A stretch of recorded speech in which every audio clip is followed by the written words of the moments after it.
Habang paakyat sila sa hagdanan, sinabi ni Alex na hayaan siyang sabihin ng mas maaga. Naiwasan nito ang anumang kalapastangan kay Master Sophia. Sinabi naman ni Sojun na syempre. Muling sinabi ni Alex na sana ay hindi lang sinasabi ito ni Sojun. Kumatok na ito sa pinto. Master, si Alexis ito. Bukas yan. Pumasok kayo. Ang sabi ng babae. Maligayang pagdating sa Night's Mr. Lee Sojun. Bati nito. Isang karangalan na maimbita mo Lady Sophia Lambi daw. Sabi ni Sojun na nakatungo. Sinabi ni Sophia kay Alexis na pwede na silang iwanan nito. Pagkalabas nito ay umupo na ang dalawa. Pumikit si Sophia at huminga ng malalim. Nagmulat ito ng mata at matalas ang tingin kay Sojun. Kinabahan si Sojun nang makita ito. Sa isip nito ay ang enerhiyang ito ay papatayin siya sa kaunting pagkakamali. Didiretsuhin na kita. Alam ko kung paano patayin ang. Naudlot ang sinasabi ni Sojun nang itapat ni Sophia ang espada nito sa leeg niya. Ang tutorial towers boss. Dagdag ni Sojun. Sabihin mo sa akin kung paano. Sabi naman ni Sophia dito. Sa isip ni Sojun ay nasa isang negosasyon sila. Hindi siya pwedeng umatras. Hindi ito magiging malaking deal na ginawa ko. Muling sabi ni Sojun. Parang wala kang pagpapahalaga sa buhay mo. Ang sabi ni Sophia. Ibabalik ko sa iyo. Gusto mo ba talagang mawala ng mahalagang impormasyon sa pamamagitan ng pagpatay sa akin? Sabi ni Sojun. Sinabi ni Sophia na hayaan siyang kumpirmahin ang ilang bagay. Itinanong nito kung paano nalaman ni Sojun ang tungkol sa sumpa na nasa kanya. Sinabi ni Sojun na nakita niya noon ang isang tao na nagkaroon ng kaparehong sumpa nito. Tinanong ni Sophia kung namatay ba ang taong iyon. Oo malamang. Dalawa lang ang paraan para alisin ang sumpa. Alinman sa naglagay ng sumpa sa iyo na alisin ito, o patayin sila. Ang sagot ni Sojun. Sa aking kaso, ang huli ay ang tanging paraan. Pero may sasabihin din ako sa'yo. Kahit alam mo kung paano patayin ang boss, hindi mo kayang patayin ito. Ang sabi ni Sophia. Itinanong ni Sojun kung bakit nito nasabi iyon. Simple lang, kulang ka sa kakayahan. Maanghang na sabi ni Sophia dito. Totoo na maaring maranasan ng isang hunters ay ang pagkaunlad sa loob ng napakaikling panahon sa tore. Gayunpaman ito ay nakasalalay sa napakalaking swerte. Kahit na sa kabutihang palad ay natupad mong gumaling ng matindi. Baguhan ka pa lang. Hindi ka magiging sapat. Normal lang sa mga hunters ng knights na magsanay ng ilang taon bago sila pumasok sa tore. Dagdag na sabi ni Sophia. Hindi ko maintindihan. Ang kakayahan ko ay walang kinalaman sa deal. Sabi ni Sojun. Kakaiba bang may pumipigil sa isang bata na pumunta sa larangan ng digmaan? Muling tanong ni Sophia. Sinabi ni Sojun na hindi siya bata. Kakakuha mo lang ng lisensya. Ikaw ay walang iba kundi isang bata para sa akin. Ang sabi ni Sophia. Sinabi ni Sojun na sobra na ang panghihimasok nito. Na ito ay walang iba kundi isang deal. Kaya sinabi ni Sophia dito na kung pipilitin nito. Paano kung magkaroon ng mock duel? Isang mock duel. Tanong ni Sojun. Oo. Kasama ang isa sa aming mga miyembro ng guild. Sa tingin ko ito ay isang pinakamababa na antas ng pagpapatibay para sa iyo upang subukang i-clear ang tower boss. Ang sagot ni Sophia. Saglit na nag-isip si Sojun. Sinabi nito na gagawin niya ito. Master, gusto mo ba talagang makipag-mock duel ako sa isang yan? Tanong ni Alexis. Sinagot naman ito ni Sophia ng oo. Baka hindi ako makapag-pidgel. Muling sabi ni Alexis. Ayos lang. Siya ay isang hunter na nagnanais na hamanin ang tower boss, pagkatapos ng lahat. Sabi ni Sophia dito, kung gayon ay magsisimula na kami sa iyong senyales. Ang sabi ni Alexis, sa isip ni Alexis ay itong asungot na ito. Na ang isang baguhan na tulad nito ay papatayin ang boss ng tore. Naka-private meeting pa ito kay Master. Hindi niya gusto. Na ipapakita niya dito ang kalupitan ng katotohanan sa pamamagitan ng tunggalian na ito. Ngayon, simulan na ang mock duel. Ang sabi ni Sophia sa mga ito. Nagsimula na ang dalawa. Nakahanda ang sibat ni Sojun. Samantalang si Alexis naman ay susugod dito. Sa isip nito ay laban sa isang sibat, siya ay nasa kalamangan basta't mailapit niya ang distansya sa pagitan nila. Sumugod na din si Sojun. Itinapat nito ang kanyang sibat kay Alexis. Sa isip ni Alexis ay wala lang ang pag-atake ni Sojun. Nataman ito ni Sojun. Nagulat si Alexis. Nag-agwat ang dalawa. Sa isip ni Alexis ay ang lapit nila sa isang iglap. Hindi lang yan. Kung gawa sa metal ang sibat na yun, siguradong bumagsak na siya. Baguhan pa lang ito. Pero ano ang galing niya? Napatawa naman si Sojun sa nakitang reaksyon ni Alexis. Nagpigil ako para sayo. Sabi nito. Nainis naman si Alexis sa sinabing ito ni Sojun. Hawak ng mahigpit ang kanyang espada. Ay sumugod ito kay Sojun. Sa isip nito ay hindi na niya papadaliin pa ang laban kay Sojun. Tinawid nito ang distansya nila. Itinutok ang espada sa leeg ni Sojun. Binitawan ni Sojun ang kanyang sibat. Nagulat si Alexis sa ginawa nito. Sa isip nito ay itinapon ni Sojun ang kanyang sandata sa ganitong oras. Hinailan ni Sojun ang damit ni Alexis palapit sa kanya. At niyapakan ang paa nito. Nabitawan ni Alexis ang kanyang espada at matutamba na din ito. Ngunit hinawakan ni Sojun ang braso nito. Nabigla at nanlalaki naman ang mga mata ni Sofia na nakatingin sa mga ito. Pinilipit ni Sojun ang kamay ni Alexis at idinapa ito sa sahig. Itinoon ang kanyang kamay sa likod nito. Suko na ako. Ang sabi ni Alexis. Hindi makapaniwala si Sofia. Tumayo na si Alexis habang hawak ang kanyang masakit na balikat. Sa isip ni Sofia ito ay hindi kapanipaniwala. Dinaig nito si Alex. Isang hunter na mayroong 4 na taong karanasan. Si Lee Sojun.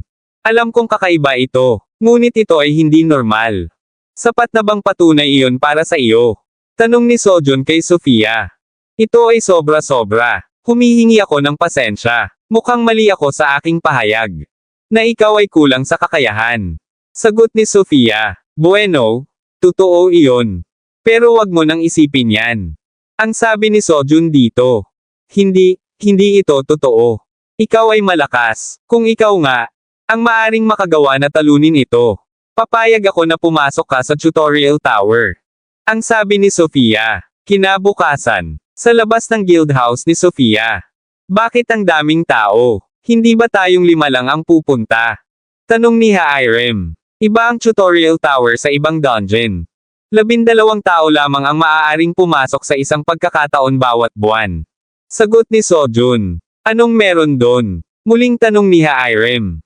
Narito ang mga supply na ibinibigay sa mga taong pumapasok sa dungeon. Kunin mo. At inihagis ito ni Alexis kay Sojun. Sojun, may nangyari ba sa inyo ni Alexis? Bakit sa iyo lang siya nagkakaganyan? Tanong ni Anhai. Sinabi ni Sojun dito na nagtataka din siya. Mr. Alex, nasaan yung tinatawag niyong tore? Tanong ni Hion. Ang tore ay doon. Ang sinaunang lungsod ng Greece. Sa Acropolis. Wow! Ano iyan? Iyan ang Parthenon Temple. Ano naman iyon? Isang Coliseum. Iyon ay theater. Nandito ba kayo para mag-tour o ano? Asar na tanong ni Alex sa mga ito. Mas mabuti ito kaysa sa kinakabahan. Natatawang sagot ni Sojun. Lalong naasar si Alex dito. Bastos. Sabi nito. Sa isip ni Sojun ay ang pride nito ay lubhang nasaktan mula sa mock duel. Nandito na tayo. Muling sabi ni Alex. Hagdan. Tanong ni Sojun nang makita ito. Nasa baba ang entrance. Sagot ni Alex. Sa isip ni Sojun ay isang hagdan na patungo sa ilalim ng lupa. Hindi ito angkop sa pangalan nito bilang isang tore. Nagtaka si Hairem nang tumigil si Alex. Kaya nagtanong ito. Mr. Alex, sigurado ka bang nasa tamang lugar tayo?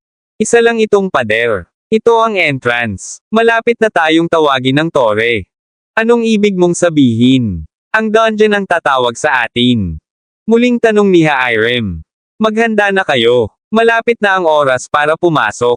Sagot ni Alex. Ibinulong ni Hairem kay Sojun kung wala ba sa tamang pag-iisip si Alex. Sinabi ni Sojun dito na hindi naman. Na sa totoo lang ay tama ito. Medyo espesyal ang dungeon na ito. Hindi makapaniwala si Hairem. Tumingin sa relo niya si Alex. Tumapat ito sa 6:00.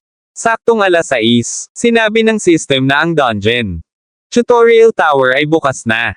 Pagpili ng 12 hunters na pinakamalapit sa entrance. Nagulat ang iba dito. Sinabi ni Sojun na huwag magpanik ang mga ito. Papasok na sila sa dungeon. Kumpleto na ang pagpili. Pagbibigay sa mga napiling hunters ng kwalifikasyon, alpha tester. Muling sabi ng system. Sinabi sa kanila na medyo makakaramdam ng sakit. Sinabi ng system na nakapasok na sila sa dungeon, tutorial tower. Bago mawasak ang mundo, ang mga halimaw na lumabas mula sa mga fractures ay naging mas malakas at mas marami. Ngunit kabaligtaran nito, nabawasan naman ang bilang ng mga hunters. Kapag ang bilang na iyon ay umabot sa punto na mahirap talunin ang mga halimaw. Isang boses ang biglang narinig mula sa langit. Ang pinagmulan ng boses ay ang pribadong system. Ang mga pangyayari ay nabaligtad dahil dito. Ang personal na system ay nagbigay ng mga klase at kasanayang angkop para sa bawat hunter. At lubhang nadagdagan ang mga kakayahan ng mga hunter na may mataas na karunungan sa kanilang klase. Mas mataas ang pambihira ng klase. Mas malaki ang kapangyarihan. Ngunit sa kaso ni Sojun, muling sinabi ng system. Ina-update ang pribadong system ng alpha tester, Lee Sojun. Error, ang pribadong system ay na-update na dati. Paghinto ng pag-update, pagkumpirma ng alternatibo, naglulod ng tinanggal na data. Kumpleto na ang paglulod. Na-update ang pribadong system. Napasinghap si Sojun. Pumasok ka sa isang hindi pa naki-clear na dungeon. Nakapasok ka sa unang palapag ng tutorial tower, kulungan. Sa isip ni Sojun, ay ano ang error na iyon ngayon? Wala pang error sa system dati. Maaaring ito ay isang kastilyo. Ang sabi ni Sojun nang makita kung nasaan siya. Ito ay masama. Nakuha niya ang pinakamahirap na pattern. Tutorial Tower Tips. May kabuuang 12 pattern ang umiiral sa Tutorial Tower. At ang dungeon ay nagbabago ng random sa bawat oras. Hinahati ng Tutorial Tower ang bawat isa para magsimula sa ibang espasyo. At kailangan nilang lahat na makadating. Sa ikalawang palapag ng mag-isa. Sinabi ng system. Pagsisimula ng tutorial quest, mangyaring buksan ang iyong pribadong system. Sa isip ni Sojun ay medyo mahirap ito para sa mga baguhang hunters. Ngunit hindi ito dapat maging imposible para sa kanila. Dahil lahat sila ay nakatanggap ng kanilang klase at kakayahan sa pamamagitan ng pribadong system. Nabigla si Sojun nang makita ang data niya. Ang klase niya ay katulad noon bago siya mag-regress. Napamura si Sojun. Napahawak siya sa kanyang noo. Sa isip nito na sana ay may magbago dahil sa butterfly effect. Ang spearman ay isang pangkaraniwang uri. Gaya ng ipinahihiwatig ng pangalan nito. Sinasagisag ng mga klase kung aling landas ang dapat tahakin. Ngunit sumisimbolo rin ito sa iyong limitasyon sa paglakas. At lalo na para sa mga karaniwang klase. Ang iyong bilis ng paglakas ay nagiging kapansin-pansing mabagal. Ito ang dahilan kung bakit siya ang pinakamababa. Sa pinakamababa sa mga nakaligtas na hunters bago ang kanyang regression. At kung walang nagbago sa kanya. Tapos yung iba ay nakatanggap din ng parehong klase tulad ng dati. Ay problema yon. Dahil ang klase ni Ciela bago ang kanyang regression. Ay isang witch. Malamang malaki rin ang naging bahagi ng klase nito. Kung bakit ito napunta sa ganoong paraan. Sa kasong iyon. Kailangan niyang baguhin ito, na may iba pa siyang layunin kung bakit siya pumasok sa dungeon na ito. Ang malinaw na gantimpala para sa tutorial tower. Ang tiket ng pagbabago ng klase. Maaari ka lang makakuha at gumamit ng tiket sa pagbabago ng klase ng isang beses. Hindi siya maaring mabigo sa raid na ito. Para lumaki si Ciela. Bilang isang normal na babae. At hindi bilang isang witch. Muling sinabi ng system. Na-update na ang tutorial quest. Tumakas sa kulungan sa ilalim ng lupa. Sa isip ni Sojun ay nakalock ang pinto sa dulo ng hall na ito. Kung gayon, sinasabi nito na hanapin ang susi at tumakas. Lumapit si Sojun sa isang armor. Ano itong armor? Parang wala namang laman sa loob. Dahil nasa harap ng selda, guard ba ito? Kung iisipin, ang mga guard ay karaniwang may mga susi. Nakita ni Sojun na may pouch. Sa isip nito ay malamang nasa pouch na ito ang susi. Aabutin na sana niya ito. Ngunit umilo ang guard. At tumayo ito. Akala mo ba mahuhulog ako dyan? Gamit ang kanyang sibat ay inatake ito ni Sojun. Alam kong may mangyayaring ganito. Sa kasamaang palad. Ako ay masyadong matanda para lokohin. Sa pamamagitan ng mga bitag na tulad nito. Buong lakas na umatake si Sojun. Tumalsik ang kamay ng guard. At natanggal din ang isang braso nito. Mid-size na mga halimaw sa dungeon mula sa simula. Isa o dalawa ay hindi magiging mahirap para sa akin. Ngayon lumapit ka sa akin. Nagulat si Sojun nang makitang madami ang mga ito. Sorry, sandali lang. Ang sabi ni Sojun. Sinabi ng system na natalo ni Sojun ang lahat na buhay na armor. Marami pa sa inaasahan ko. Hindi ba medyo madami ang 15? Ang sabi ni Sojun. Naibigay na ang mga puntos. 150 puntos. Muling sabi ng system. Ngunit tulad ng naisip niya. Ito ay hindi na masyadong mahirap. Salamat sa suporta ng pribadong system. Mas maganda ang pakiramdam ng sibat sa kamay niya kaysa dati. Hinigop ng singsing ng hari ang kaluluwa ng halimaw. Dagdag na sabi ng system. Sa isip ni Sojun ay hindi pa niya nagagamit ang singsing ng hari. Kaya may iba pa siyang magagamit. Binubuksan ni Sojun ang lock. May lumabas na isang higanteng halimaw. Namumula ang mga mata nito. Gayon din ang sungay nito. Sa isip ni Sojun ay ano kayang tinitignan nito. Hindi ito katulad ng iba. Mayroon itong proteksyon sa paligid ng mga kasukasuan nito. Ang kanilang kahinaan. May pananggalang pa ito. Kaya siguradong mataas ang depensa nito. Hindi ba yung pouch sa baywang nito? Ay yung katulad din nung iba kanina. Sa makatwid kailangan ko bang talunin ang bagay na ito para makaalis dito? Tanong ni Sojun sa sarili. Labis na nagulat si Sojun. Dahil sumusugod ito patungo sa kanya.